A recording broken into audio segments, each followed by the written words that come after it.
Salut à toutes et à tous, j'espère que vous allez bien. Bienvenue dans cette nouvelle vidéo. On va parler du deal Microsoft Activision Blizzard. Donc, ça fait un moment qu'on attendait la réponse de la CMA et ils ont délibéré. Hier, ils ont donné leur verdict. Ils ont dit non à cet accord et on va voir pourquoi, quelles sont les raisons. Du coup, on se trouve sur le site de la CNBC. Donc, vous voyez tout en grand, la Grande-Bretagne bloque Microsoft bloque l'acquisition. Et ici, on va pas tout lire, hein, mais juste quelques passages. On voit qu'ils disent que l'autorité britannique de la concurrence et les marchés a déclaré qu'elle s'opposait à l'accord car il soulevait des préoccupations en matière de concurrence sur le marché naissant des jeux en nuage, c'est-à-dire le cloud. L'AMC craignait auparavant que la concurrence dans les... Attends. L'AMC craignait auparavant que la concurrence dans les consoles des jeux soit minée, mais a écarté cette préoccupation dans une décision préliminaire en mars. Du coup, ils disent que permettre à Microsoft de prendre une position aussi forte sur le marché des jeux en cloud, au moment où il commence à croître rapidement, risquerait de saper l'innovation qui est cruciale pour le développement de ces opportunités. Étant donné que le recours ne s'applique qu'à un ensemble défini de jeux Activision qui ne peuvent être diffusés que dans un ensemble défini de services de jeux en cloud, à condition qu'ils soient achetés dans un ensemble défini de boutiques en ligne, il existe des risques importants de désaccord et de conflits entre Microsoft et les fournisseurs de services de jeux en cloud, en particulier sur une période de 10 ans dans un marché en évolution rapide. Microsoft dit qu'il y a donc une compréhension erronée de ce marché. Ils disent que la décision de la CMA jette une voie pragmatique pour répondre aux préoccupations en matière de la concurrence et décourage l'innovation technologique et l'investissement du Royaume-Uni. Ils disent nous avons déjà signé des contrats pour rendre des jeux populaires d'Activision Blizzard disponibles sur 150 millions d'appareils supplémentaires et nous restons déterminés à renforcer ces accords par le biais de mesures correctives. Nous sommes particulièrement déçus qu'après de longues délibérations, cette décision semble refléter une compréhension erronée de ce marché et de la façon dont la technologie cloud pertinente fonctionne réellement. Donc après, ils vont faire évidemment appel à ça. Donc je pense que c'est pas encore fini. On va repartir, je pense que ça sera pour 2024 pour faire appel. Ça va être compliqué cette histoire. Moi je me dis, vaut mieux qu'ils laissent et puis qu'ils se concentrent sur les studios déjà qu'ils ont pour développer des jeux, ainsi de suite. Mais en fait, comment vous dire, c'est très politique cette histoire. C'est une question de business et puis politique. Mais on n'a pas toutes les infos. Eux seuls savent ce qu'il y a dedans. Voilà. Enfin, donc on a un porte-parole de la CMA et de l'Activision Blizzard qui dit que la décision de la CMA présentait un mauvais service rendu aux citoyens britanniques qui font face à des perspectives économiques de plus en plus désastreuses. Il dit nous allons réévaluer nos plans de croissance pour le Royaume-Uni. Les innovateurs mondiaux, grands et petits, prendront note du fait que malgré toute sa rhétorique, le Royaume-Uni est clairement fermé aux affaires. Bon, c'est vrai que tout ce que j'ai fait, c'est de la lecture. Mais en gros, qu'est-ce que ça veut dire? Au début, ils étaient partis sur les consoles. Ok, la CMA pour dire ouais, mais s'ils font ça, donc ils vont rendre les jeux exclusifs. Par exemple, les joueurs Sony, PlayStation ne pourront pas accéder à ces jeux. Sauf que quand les chiffres ont commencé à sortir et qu'ils ont vu que PlayStation a le monopole du marché, ça ne fonctionne pas. Comme vous pouvez le voir dans leur motif, ils n'ont même pas parlé de trucs de console. Hein. Non, ils sont partis sur le cloud. Mais il y a une raison à cela. Après, il y a du vrai dans ce qu'ils disent. Quand on regarde sur le site de The Verge, c'était par exemple ici le market share, donc la part de marché en 2021. Microsoft et puis Nvidia, GeForce Now, ils étaient au coude à coude. Donc vous voyez 20-30% de part de marché. Et le monopole, bah, c'était Sony, avec 30-40%. Et Stadia, bah, 5-10%. Du coup, en 2022, je ne sais pas pourquoi, d'un coup, Microsoft Cloud Gaming, donc ils sont partis à 60-70%. Donc là, c'est un motif pour dire, ah, si on valide cet accord et que bah, Microsoft est déjà sur le cloud, 70%, donc concernant toute la concurrence sur ce cloud-là, bah, ils vont les étouffer. Est-ce que vous voyez ce que je veux dire? Donc, ils auront l'avantage comparé à Nvidia, à Sony, à Google Stadia. Bon, Stadia déjà c'est foutu, mais Amazon Luna. Comme par hasard, non mais c'est terrible. Comme par hasard, là on voit que Microsoft a l'avantage, donc c'est pas bon comparé à Sony qui a juste entre 10 et 20% de marché. Donc ça les avantage pas du tout. Donc, moi je me dis, c'est fait exprès, c'est-à-dire pour essayer de fermer, de bloquer ce deal. Et comme ça va permettre à Sony de rattraper son retard. Parce que là, Microsoft et Nvidia sont clairement en avance. Ces deux-là, ils investissent dans ce service. C'est-à-dire, c'est un service sur lequel bah, ils font confiance et ils sont dedans, ils sont à fond. Et d'ailleurs, je me rappelle quand Nvidia avait, avant maintenant leur nouvelle offre de RTX 4000, avec la 3000, ils comparaient même leur service au xCloud pour dire que voilà, c'est plus rapide. Ils étaient au coude à coude, ici, en 2021. Ok? Et c'est PlayStation qui était devant. Sauf que là, avec le Game Pass et tout, donc le cloud gaming, les gens peuvent accéder à leurs jeux, en tout cas quand ils sont en déplacement.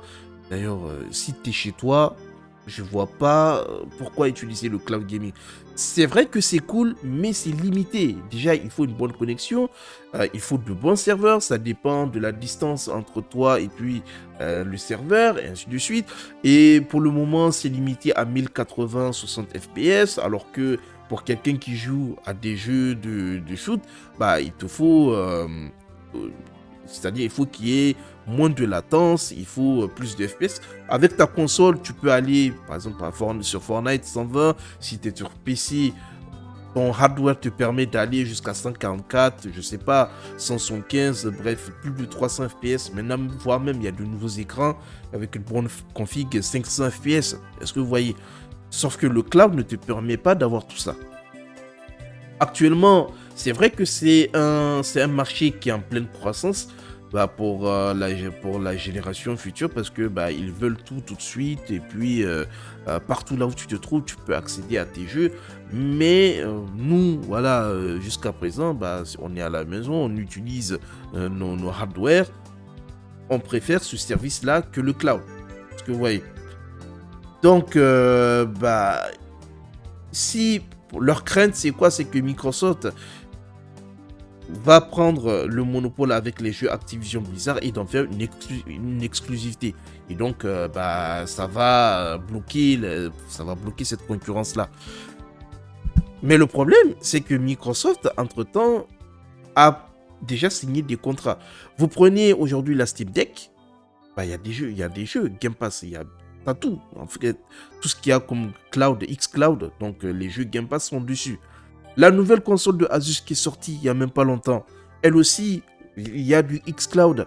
Même, comment il s'appelle récemment, il y a Boosteroid aussi, dont je vous avais parlé dans une de mes vidéos qui est ici, là, sur YouTube. Donc, et c'est aussi grâce à vous, je suis partenaire avec eux. Donc, eux aussi, ils ont même réagi par rapport à ça. Ils ont dit, bah non, ça n'a aucun sens. Parce que Xbox arrive. Attends, même, je vais voir si je vais essayer de retrouver ça. Ils en avaient parlé sur leur site. Donc, les jeux Xbox qui arrivent dans leur service. Je sais pas si on peut le voir ici. Dans FAQ, Policy Content. Non, ça, c'est pas ça. Je l'ai déjà vu quelque part. Our Apps. Donc, ça, c'est des applications. Attends, on va voir. Non, c'est pas là. Ils en parlaient donc dans... Est-ce que c'est pas ici dans le blog? Voilà, vous voyez. Donc ici, Microsoft annonce partnership with Boostery to bring more games to more players around the world. Donc les abonnés les abonnés de ce service-là vont accéder aux jeux Xbox. Ah, franchement, c'est très flou, ce truc. Et moi, il y a des questions que je me pose. Si parmi vous, il y en a qui ont cette réponse ou qui ont plus d'infos, bah n'hésitez pas à le dire dans les commentaires. Déjà, au niveau de ce deal, je sais que il faut que plusieurs marchés acceptent. Ok, pour le moment, je ne sais plus combien ils sont. Il n'y a que la Commission européenne, la FTC et puis l'AMC qui restent. D'accord? Maintenant, moi, ce que j'aimerais savoir, est-ce qu'il faut que tous acceptent pour que ce deal soit validé? Ou bien, même si les autres, c'est-à-dire même si l'AMC, la FTC ou la Commission européenne n'acceptent pas, mais qu'en est-il des autres qui ont accepté? Du coup, eux, ils pourront avoir les jeux parce que c'est un marché. Si tu acceptes pas ce deal, ça veut dire que tu n'auras pas normalement le vendeur, donc là on parle de Microsoft, qui va proposer ses services, ne pourra pas les proposer sur ton offre, sur ton marché. Du coup, les gars qui sont au Royaume-Uni ne vont pas accéder aux jeux Xbox, au Game Pass, au cloud gaming, et ainsi de suite.